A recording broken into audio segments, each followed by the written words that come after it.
Hello everyone. In our first React project, we created a simple React app and we linked to the React library by using CDN. So we added some script elements that linked to all the React code that we needed to use. And then what we did is we created a single JavaScript file and put all of our components inside of it. Okay, this is a good way to get started with React, but the way you really want to develop React apps is by using Node and NPM. So it's going to be different in the way the project files are set up. It's going to be different than what we did in the first project, but all the concepts that we learned about React are going to be the same here. So for this project, you need to have NodeJS and NPM installed. So if you don't have Node.js installed, you need to do that right now, and that will install NPM with it. So you'll get both of them just by installing Node.js. And then the other thing that we need to do is we're going to use an extension here. So in VS Code, you're going to have to add this extension, and let me find it here. Where is it? I've already got it installed. Here it is. It's this one right here. So ES7 plus React, Redux, React snippets. Okay, so now there's a lot of extensions that have a name similar to this one, and they might work a little bit differently. So this is the one you'll need to install. I've already got it installed. When you look it up, you'll see a blue button right here, and you can just press that install button and it'll install it. But eyeball that name real good, because if I remember right, there's quite a few extensions that sort of have a similar name. Okay, and then the other thing that we want to do before we really dig in here is we do want to set the tab spacing in VS Code for us. So what you can do to do that is press Control plus comma, and that will bring up the settings here in VS Code. That was a Control and the comma key. And if you scroll down just a little bit, where is it right here? You'll see the tab size. Just set that to 2 spaces here, like that. And then you can close the settings. And then we're ready to get started. So I'm going to switch back to my file explorer here. I've in VS Code, I opened a folder called projects, and that has my projects in it. So you'll go ahead and go to wherever you keep your projects and open that up in VS Code here. And so to get started with this way of developing React apps, we're going to install an NPM package. And so that's the first thing we're going to do here. So open up your terminal, and the command that we want to enter here is npm install, and the name of the package is called create-react-app, and then you'll also want to add the -g option so that it installs it globally, and that will mean that you can use this package on any project on this computer. So make sure you add the -g there, and then go ahead and hit enter. Now it'll take a little bit. I've actually already got it installed, so mine's going to go pretty quick here because it's already installed. But for yours, it might take a little bit, and you might need to pause this video while you're waiting for it. Okay, so once that's installed, we can go ahead and use it to set up starter React projects for us. And so to do that, we enter this command right here. In the terminal, type in npx. That means we want to execute this package that we just installed. That's what npx is for. And the name of the package is create-react-app. And then you put a space, and then the name of the project that you want to build. We're going to call this project React-games. So React-games, like that. Okay, go ahead and hit enter. Now this is going to take a few minutes. It's pretty slow, especially on Windows, I noticed.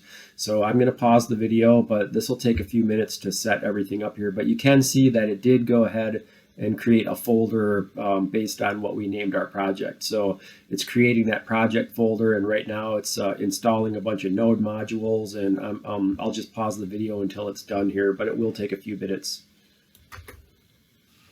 Okay, mine's done here, and you can see that I got this happy hacking message, and so everything is all set up in here.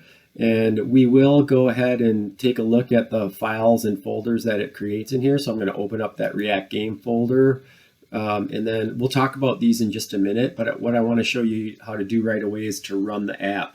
So first of all, you need to cd into the project folder from here.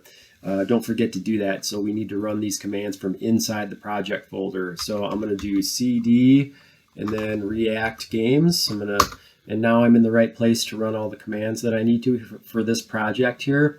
And the one that you're going to have to remember right away is npm start.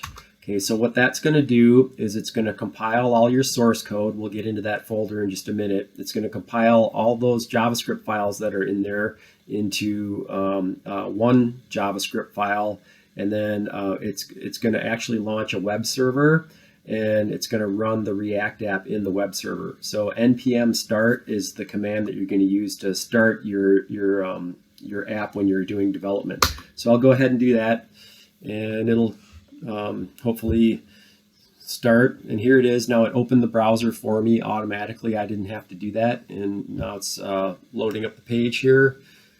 And here it is. So this is, you get like a real basic app, and this is what it looks like with the starter code here. Okay, let's go ahead and take a look at some of the files inside of here. But actually, maybe what I want to show you first is now this terminal is being occupied by the web server that's hosting our React app for us. So it's running, and we can't use this terminal for anything else right now. If you want to stop the app, you can do Control-C and then press yes, and then you get back to your terminal. But now the app is no longer running inside the browser. So if I go back here and hit refresh, I'll end up getting an error here because we killed the server.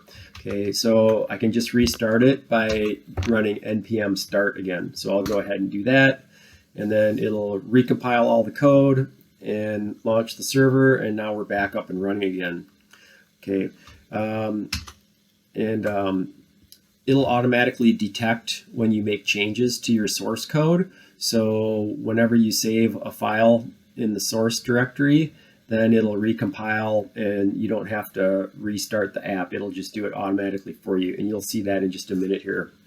Okay, real quickly, let's run through some of the files and folders in here. First, we get our node modules folder, and you know what that's for. That's for all the NPM packages that we're using in this project. And then we get a public folder here. Now this is where the web page is. So this is the actual web page that we're building right here. I just want to look at this real quick. There's a bunch of stuff in here that you can basically just ignore. But the main thing that I want to show you in here is that there's a div element with an ID of root. Okay, so I believe in our first project, we had a div element, and I think the ID was app, not root. But anyways, this is the element that we inject our React app into. Okay, and we'll see this further down the road. But anyways, the web page that all this is happening in does have this div element in it. Okay, I'm going to close the public folder, and then we're gonna be doing all of our work inside the source folder. That's for our source code. Before we get into there, I'll just mention that we have this git ignore file. So it actually, when we ran the create React app script, it actually created a Git repository and committed all the starter code for us. So it already did a commit, and then it created this git ignore file so it could ignore the files that we don't want tracked in our repository. And then you already know what package.json is for. And now we'll step into the source folder here. So I'm going to open that up. Now there's quite a bit of stuff that we don't really care about in here, but the most important thing is this app.js for now. Okay, so if I click on that, that is our root component. So by default, when you use this method of building React apps, it's going to create app.js, and that is your root component. Okay, what else do I need to tell you about this? Take a look at index.js real quick. This is where everything gets initialized, and this is known as the bootstrap file. So this is the main JavaScript file that kicks off the whole application. You can see it's doing a bunch of imports right here, and some of these we don't care about. But then you can see here the code that gets a handle on that div that has the ID of root, and it turns it into a React app, and then it renders it, and there's our root component right there. So that's basically injecting our root component, or mounting or rendering I've heard all three of those terms used. Mounting, rendering, or injecting our root component into the web page here. And you saw that in the first project that we did too.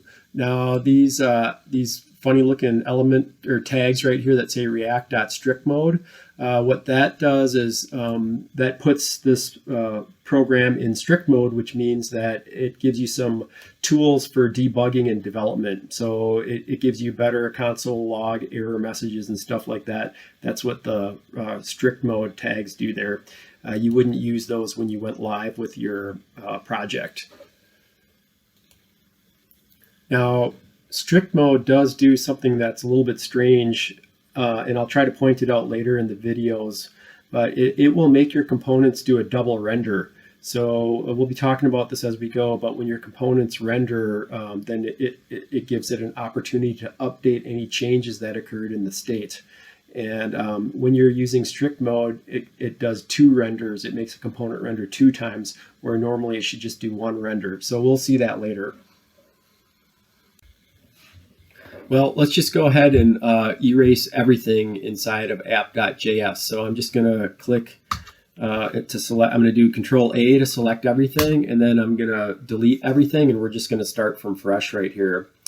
All right, so to get started, when you want to create a component, we did install that ES7 React extension, and here's what this does for you. If you type in RAFCE, this will give you a template for a component. There's other variations of it. So there's RAFC and RAFCP. So those are all just slightly different variations, but we're going to choose this RAFCE. So what that does here, if I hit enter, that basically stubs out a component for us. So it's going to create a function right here. So there's our arrow function. That's our function that defines our component. You know that from the last video, that a component is really a function that returns JSX code. So here it's returning basically just a div right now for the placeholder. Okay, and it's note that it is defining this function as an arrow function, and then it's exporting it down here. So this is an ES6 module.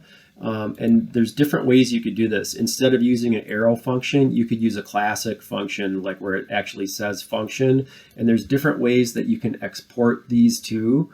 And those are what the choices were in the snippets when we typed in the RAFCE. I just like this one. This is the one I always use, but you don't have to necessarily use this format. It'll automatically import React, but you don't really need to do that anymore. That's an older thing. So you could actually delete that import statement if you want, and everything would be just fine. Let's start down here where the JSX code gets returned. Let's actually remove this div, and let's try to put in some of like the main layout elements, like a header, a main, and a footer. Okay, so what I'm going to do here is I'm going to add a header. Now, this isn't HTML, so you won't be able to get the same exact shortcuts. This is not an HTML file. You have to actually put in the less than sign, and you don't have to do that when you're typing HTML into an HTML file. But anyways, start out with the less than sign, and then we want to add a header element. So there's my greater than sign, and it'll finish off the closing tag for me. And I'm going to split that apart, and we'll just make it say header. Okay, and then underneath the header, we're going to add a main element. So right there, I'm going to do less than, and then type in main, and then greater than, and it puts in the closing main tag for me. And I'm going to split that apart. Now you can see we got red squiggly lines. I'll explain that in just a minute. But before I do, let's go ahead and just put a footer element right underneath that closing main tag. So I do less than sign, footer, greater than sign, and then split those apart, and I'll make it say footer in there. Okay, now the red squiggly lines are because with JSX, you can only return a single element. So what we've got here are 3 elements. So what I need to do is I need to enclose all 3 of these elements inside of a single element. What a lot of people will do is you could put a div around these. So if I put an opening div tag there, and then I'm going to move the closing div tag. So I'm going to cut it out right there and put it underneath the footer. like that. And then I'm going to fix the indentation here. There we go. Now the error went away because with JSX, you have to return a single element. Okay. Now I don't really want this div. I don't need this div. The only reason I put it there was because I need to return a single element. So what you can do, or you can use what are called fragments. And this is kind of cool. So what you can do is just remove div from there. So you just basically get a pair of angle brackets, and then remove div from the closing tag like that, and you just get basically angle brackets with the / in them like that. And that way you'll be returning a single element, but it won't. It'll just attach the header, main, and footer to whatever element we attach this component to. So this is a nice way to not have to have extra div tags that you don't really need. So this is called a fragment, and we'll be using this a lot here. So now I'm going to go ahead and save my changes. And if you keep an eye on the terminal here, you'll see that it recompiles automatically. So it detects when you save your changes, and hopefully, well, you can ignore this yellow warning. We can try and talk about that later, but I think some of the packages that are used here are a little bit outdated, but hopefully it'll recompile successfully. And then if I go back over to the browser, I don't even have to refresh the browser. It'll refresh it for me. But here you go. Here's our header and our footer, and we left the main element empty, so I can't see anything in there. If I hit F12 to look at the developer tools here, and then I go ahead and look at the elements, I want to show you here. So here is that div with the ID of root. That's where your React app gets attached to. And if I open that up here, you'll see that there's my header and my main and my footer right there. So what we did is we basically injected a fragment into that div that has the ID of root. So we didn't really need an extra div inside of there. So that's why I used a fragment instead of the div element as the container for the head, main, and footer elements. Okay, let's apply some styles here. So I'm going to switch back over to VS Code, and the main style sheet for the project is this one right here, index.css. So if you click on that, it's got some styles that have already been applied. You can just delete everything that's inside of there. And now what we're going to do is we're just going to go with some real minimal styling here. So we are going to target that root div. So we're going to use an ID selector here, hashtag root. And then what we'll do, just for the heck of it, I don't need much here, just anything really to get going here. I guess we'll just set the display to flex. So that will make the children, which is the header, the main, and the footer elements, those will become flex children. And then we by default, those would lay out horizontally when you set display to flex, but we want those to lay out in a column. So I'll set the flex direction to column. Okay, now I don't even know if this is going to look any different when I save this, but there is the main style sheet for your whole project, and it works just like any other style sheet you use for a website. So let's see, it may not look any different. You can't even tell. So, but anyways, we've got some styles in there.